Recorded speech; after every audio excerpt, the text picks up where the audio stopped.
ਚੁੰਨੀ ਸਿਰ ਉੱਤੋਂ ਲੱਥਣ ਤੋਂ ਹੋਵੇ ਡਰਦੀ, ਬੇਬੇ ਆਖਦੀ ਇਹਨੂੰ ਲੱਭਾ ਤੇਰੇ ਵਰਗੀ। ਬੇਬੇ ਆਈ ਬਾਪੂ ਨੂੰ ਕਹਦੀ ਕੰਮ ਮੈਂ ਕਰਤੇ ਸਾਰੇ ਤੇ ਹੁਣ ਚੱਲਿਆ ਮੇਲੇ। ਅੱਜ ਤੇ ਮੇਲੇ 'ਚ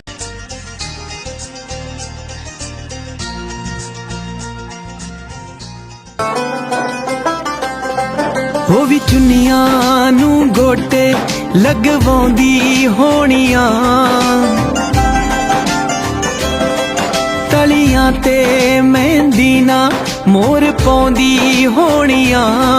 ਮੇਰੀ ਚੜ ਕੇ ਜਨ ਜਾਣੀ ਯਾਰ ਨੇ ਖੋਲਿਆ ਪਿਆਰ ਦਾ ਬੂਹਾ, ਗੱਲ ਸੁਣ ਲੈ